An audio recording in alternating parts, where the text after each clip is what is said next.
ಈಗ ನಾನು ಗುವಾಹಟಿ ನಗರದ ಹೃದಯ ಭಾಗದಲ್ಲಿರುವ ಕಾಟನ್ ಕಾಲೇಜಿನಲ್ಲಿದ್ದೇನೆ ಮತ್ತು ನನ್ನೊಂದಿಗೆ ಕೆಲವು ಮೊದಲ ಬಾರಿಯ ಮತದಾರರಿದ್ದಾರೆ. ನನಗೆ ಒಂದು ವಿಷಯ ಹೇಳಿ, ನೀವು ಈ ಬಾರಿ ಮತ ಚಲಾಯಿಸಲಿದ್ದೀರಿ.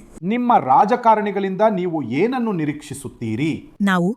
ನಾವು ನಿರೀಕ್ಷಿಸುತ್ತೇವೆ ಅವರು ಸಮಾಜದ ಒಳಿತಿಗಾಗಿ ಕೆಲಸ ಮಾಡೆ. ಅಂದರೆ ನಾವು ಈಗಾಗಲೇ ನೋಡಿದ್ದೇವೆ ಹೇಗೆ ಅಂದರೆ ಈಗಾಗಲೇ ಇದ್ದ ಬಿಜೆಪಿ ಸರ್ಕಾರ ಅವರು ನಮಗಾಗಿ ಬಹಳಷ್ಟು ಮಾಡಿದ್ದಾರೆ. ಅಂದರೆ ಅವರು ಬಹಳಷ್ಟು ಮೇಲ್ಸೇತುವೆಗಳನ್ನು ನಿರ್ಮಿಸಿದ್ದಾರೆ. ಅದು ಸಹಾಯ ಮಾಡುತ್ತದೆ, ಅಂದರೆ ಸಂಚಾರ ದಟ್ಟಣೆಯನ್ನು ಕಡಿಮೆ ಮಾಡಲು. ಹಾಗಾಗಿ ನಾನು ಆಶಿಸುತ್ತೇನೆ ಅವರು ಇನ್ನಷ್ಟು ಆಲೋಚನೆಗಳೊಂದಿಗೆ ಬರುತ್ತಾರೆ, ಸಾಮಾನ್ಯ ಜನರಿಗೆ ಪ್ರಯೋಜನವಾಗಲು ಮತ್ತು ಸಮಾಜದ ಬಡವರ್ಗದ ಕಲ್ಯಾಣಕ್ಕಾಗಿ. ಒಬ್ಬ ವಿದ್ಯಾರ್ಥಿಯಾಗಿ ನನಗೆ ಒಂದು ವಿಷಯ ಹೇಳಿ, ನಿಮ್ಮ ಸರ್ಕಾರದಿಂದ ನಿಮ್ಮ ನಿರೀಕ್ಷೆ ಏನು? ನಾನು ಭಾವಿಸುತ್ತೇನೆ ಸರ್ಕಾರವು ಇದಕ್ಕಾಗಿ ಕೆಲಸ ಮಾಡಬೇಕು.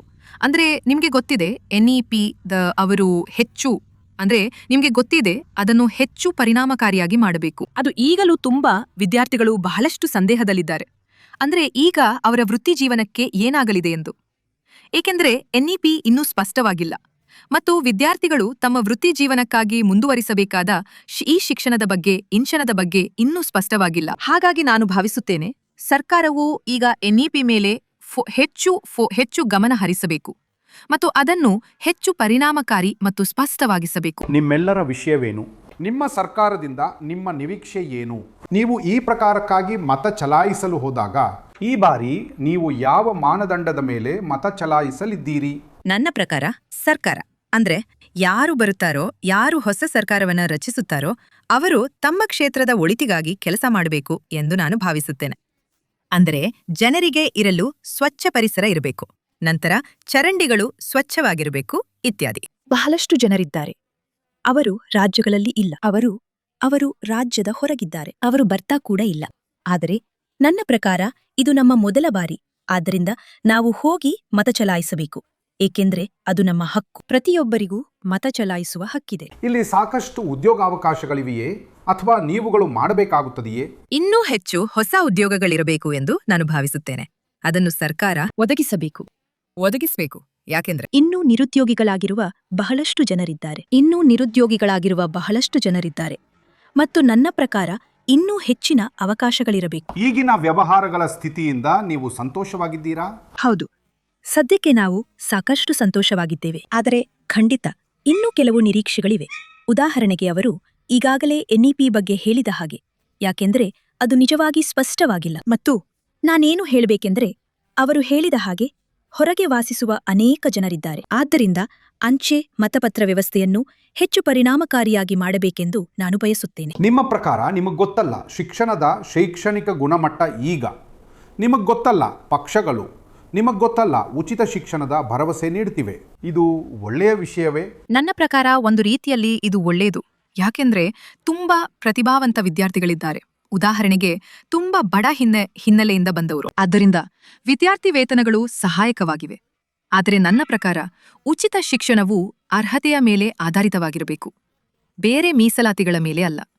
ಒಂದು ರೀತಿಯಲ್ಲಿ ಯಾಕೆಂದ್ರೆ ಇನ್ನೂ ಪ್ರತಿಭಾವಂತರಾಗಿದ್ದು ಆದರೆ ಮೇಲ್ಜಾತಿಗಳಿಗೆ ಸೇರಿದ ಅನೇಕ ವಿದ್ಯಾರ್ಥಿಗಳು ಉಚಿತ ಶಿಕ್ಷಣದೊಂದಿಗೆ ಬರುವ ಈ ಸೌಲಭ್ಯಗಳನ್ನು ನಿಮಗೆ ಗೊತ್ತಲ್ಲ ಅನುಭವಿಸಲು ಸಾಧ್ಯವಾಗುವುದಿಲ್ಲ. ಆದ್ದರಿಂದ ನನ್ನ ಪ್ರಕಾರ ಇದು ಈ ಉಚಿತ ಕೊಡುಗೆಗಳು ಏನು? ಉಚಿತ ಕೊಡುಗೆಗಳ ಬಗ್ಗೆ ನಿಮ್ಮ ಅಭಿಪ್ರಾಯವೇನು? ಇದು ಒಳ್ಳೆಯದೇ ಅಥವಾ ಕೆಟ್ಟದ್ದೇ? ಕೆಲವೊಮ್ಮೆ ಇದು ಒಳ್ಳೆಯದು ಎಂದು ನನಗನ್ಸುತ್ತದೆ, ಆದರೆ ಎಲ್ಲ ಸಮಯದಲ್ಲೂ ಅಲ್ಲ. ಉಚಿತ ಕೊಡುಗೆಗಳ ಬಗ್ಗೆ ನಿಮ್ಮ ಅಭಿಪ್ರಾಯ? ಈ 6,000 ನಗದು ವರ್ಗಾವಣೆ, 9,000 ನಗದು ವರ್ಗಾವಣೆ, ಅದು ಒಳ್ಳೆಯದು ಅಥವಾ ಕೆಟ್ಟದ್ದು? ಅದು ಒಳ್ಳೆಯದು. ಅದು ಅವಲಂಬಿಸಿರುವುದು ಆರ್ಥಿಕ ಪರಿಸ್ಥಿತಿಗಳು, ಕುಟುಂಬದ ಆರ್ಥಿಕ ಪರಿಸ್ಥಿತಿ. ಹೌದು. ಹಾಗಾದ್ರೆ ನೀವು ಬದಲಾವಣೆಗಾಗಿ ಮತ ಹಾಕ್ತೀರಾ ಅಥವಾ ಇದು ಯಥಾಸ್ಥಿತಿಯಾಗಿರಲಿದೆಯೇ? ಪ್ರತಿಯೊಬ್ಬರೂ ಬದಲಾವಣೆಗಾಗಿ ಮತ ಹಾಕುತ್ತಾರೆ. ಯಾಕೆಂದ್ರೆ ನಾನು ಹೇಳುತ್ತಿರುವುದು ಯಾವುದೇ ಹಾಗೆ ನಿಮ್ಗೆ ಗೊತ್ತಲ್ಲ, ನಾನು ಯಾವುದೇ ಪಕ್ಷ ಅಥವಾ ಯಾವುದರ ಪರವಾಗಿಲ್ಲ. ಆದರೆ ಅಧಿಕಾರಕ್ಕೆ ಬರಲಿರುವ ಸರ್ಕಾರ ಬದಲಾವಣೆಗಳನ್ನು ತರಬೇಕು ಎಂದು ನಾನು ಭಾವಿಸುತ್ತೇನೆ. ನಿಮ್ಗೆ ಗೊತ್ತಲ್ಲ, ಸಮಾಜದಲ್ಲಿ ಅನೇಕ ಅಂಶಗಳಿವೆ, ಅವುಗಳು ಇರಲೇಬೇಕು, ಅಲ್ಲಿ ಬದಲಾವಣೆಗಳು ಇರಬೇಕು. ಹಾಗಾಗಿ ಅಂದ್ರೆ ನಿಮ್ಗೆ ಗೊತ್ತಲ್ಲ, ಸಮಾಜದ ಒಳಿತಿಗಾಗಿ. ನೀವೇನು ಹೌದು, ಅದೇ ಅವಳು ಹೇಳಿದಂತೆ ಅಂದ್ರೆ ನಮಗೆ ಒಂದು ಸರ್ಕಾರ ಬೇಕು.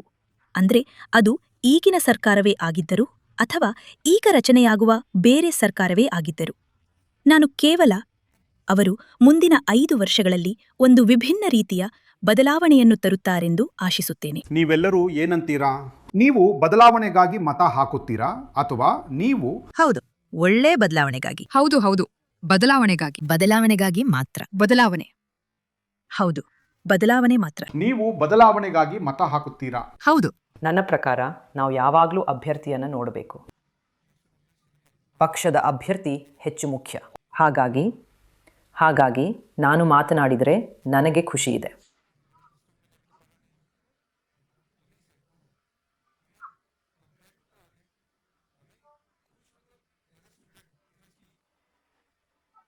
ನನ್ನ ಪ್ರಕಾರ ಅಷ್ಟೇನೂ ಇಲ್ಲ, ಆದರೆ ಒಂದು ನಿರ್ದಿಷ್ಟ ಮಟ್ಟಿಗೆ ಹೌದು. ಯಾಕಂದರೆ ನನ್ನ ಪ್ರಕಾರ ನನಗೆ ಸ್ಕಾಲರ್ಶಿಪ್ಸ್ಗಳು ಸಿಗುತ್ತಿವೆ. ನಿಮಗೆ ಗೊತ್ತಾ, ನನಗೆ ಇಶಾನ್ ಉದಯ್ ಸಿಗುತ್ತಿದೆ, ನನಗೆ ಈ ಬಾಬು ಅಜ್ಯೂಮಿ ಕೂಡ ಸಿಗುತ್ತಿದೆ. ಅದನ್ನು ಹುಡುಗರಿಗಾಗಿಯೂ ಪ್ರಾರಂಭಿಸಲಾಯಿತು. ಹಾಗಾದರೆ ನಮ್ಮ ಬಗ್ಗೆ ಏನು? ಹಾಗಾಗಿ ಈಗ ನಿಮಗೆ ಗೊತ್ತಾ, ಹುಡುಗರ ಕಡೆಗೆ ಗಮನವಿದೆ. ಮತ್ತೆ ಎಲ್ಲಿ? ಅಸ್ಸಾಂನಲ್ಲಿ. ಹೌದು, ಅದು ಹೆಚ್ಚಾಗುತ್ತಾ ಇದೆ. ನಿಮಗೆ ಗೊತ್ತಾ, ಇತ್ತೀಚೆಗೆ ನಾವು ನೋಡಿದೆವು, ಅಂದರೆ ಕೈಗಾರಿಕೆಗಳು ಉತ್ಪಾದಿಸುತ್ತಿವೆ. ನೀವು ಸರ್ಕಾರದಿಂದ ಸಂತೋಷವಾಗಿದ್ದೀರಾ?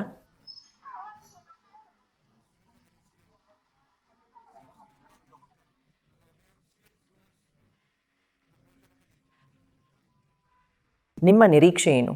ಅದರ ಆಧಾರ ಏನಾಗಿರುತ್ತದೆ? ನೀವು ಸರ್ಕಾರದಿಂದ ಸಂತೋಷವಾಗಿದ್ದೀರಾ? ಹೌದು, ಖುಷಿಯೂ ಇದೆ, ಇಲ್ಲದೆಯೂ ಇದೆ. 50-50. ಯಾಕಂದ್ರೆ ಕೆಲವು ದೃಷ್ಟಿಕೋನದಲ್ಲಿ ಅದು ಅನುಕೂಲಗಳನ್ನು ಕೊಡುತ್ತದೆ ಮತ್ತು ಕೆಲವು ದೃಷ್ಟಿಕೋನದಲ್ಲಿ ಅದು ಅನಾನುಕೂಲವಾಗಿದೆ. ಅಂದರೆ ಅದು ಕೆಲವು ಮಾನದಂಡಗಳಲ್ಲಿ ಮಾತ್ರ ಕಡಿಮೆ ಇದೆ. ಉದಾಹರಣೆಗೆ ರಸ್ತೆಗಳು ಮತ್ತು ಸೇತುವೆಗಳು ಮತ್ತು ಎಲ್ಲ. ಉದ್ಯೋಗಾವಕಾಶಗಳು.